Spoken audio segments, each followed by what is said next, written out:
Daşygda hususy hojalyklarda antenalary sağlamak we daşary ýurtlaryň telekanallarını düzüp bermek bilen meşgullanýan ustalaryň tutsak edilýändigini Azatlyk radiosynyň Türkmenistandaky habarçysy habar berýär. Şu gün daşary ýurtlaryň telekanallarynyň kodlaryny tölegli açyp berýän ustalary organ işärleri ýygnap tutsak edip başladylar diýip daşygdaky habarçymyz aýtdy.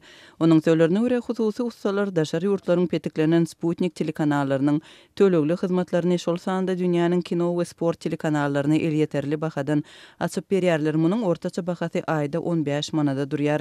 Şeýle-de habarçymyzyň bellemegine görä ustalar ýurtda petikli interneti şol sanda Telegram ýaly sosial ulgamlaryny ulanmak üçin mobil telefonlaryna VPN ýüklep berýärler. Habar berilýän bu ýagdaý resmi çeşmelerden tasdiklatmak we jekme-jek maglumatlary almak Azatlyk radiosyna başartmady.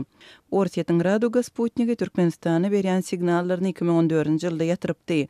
2017-nji ýylda Orsiýetiň telekarta Sputnik telewizionynyň görkezilmegi togtadyldy. Bu ýagdaýda antenalary düzüp berýän kärhanalaryň birnäçesi öz işini togtadypdy. Hususy ustalar işläp başlapdy diýip Azatlygyň daşygdaky habarçysy gurrun berdi. Onuň sözlerine görä häzirki wagtda hususanda daşygda Orsiýet telekanallarynyň ençemesi işlemýär. Munyň öňü ýerinde Türkmenistanyň paýtagtynda Orsiýet telekanallarynyň ençemesiniň görkezilmeginde bökdünçlik döräpdi we bu ýagdaý 3 gün çemesi wagtlap dowam edipdi.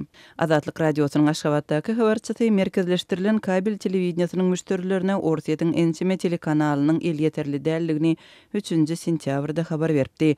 IPTV paketine girýän kabel telewizionyny diýilýän telekanallaryň ençemesi ulanıcılara elýeterli däl şol sanda Orsiýet 24, Zvezda we Gümenji telekanallarynyň birnäçesi diýip habarçymyz 3-nji sentýabrda habar berdi we telekanallaryň elýeterliligindäki bökdünçligiň Türkmenistanyň Aştu we Türkmen Telekom döwlet providerleriniň ikisi tarapyndan hödürlenýän hyzmatlarynda döränligini belläpdi. Aşgabatda kabel telewizionyny arkaly Orsiýetiň telekanallarynyň görkezilmegi 4-nji sentýabrda akşam dikeldirip başlandy. Häzirki wagtda Türkmenistanda 100-e golay daşary ýurt teleradio kanallary döwlet tarapyndan IPTV arkaly üpçün edilýär.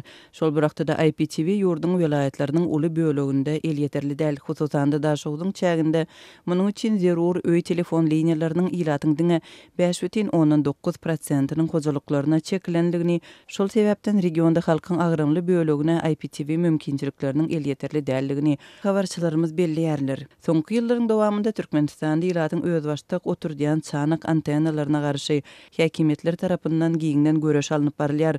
Tomsyň başynda türkmen häkimetleriniň çanak antennalara garşy görýän çäreleriniň şäherlerden owa ýerlerine baryp ýetenligi ma'lum boldy.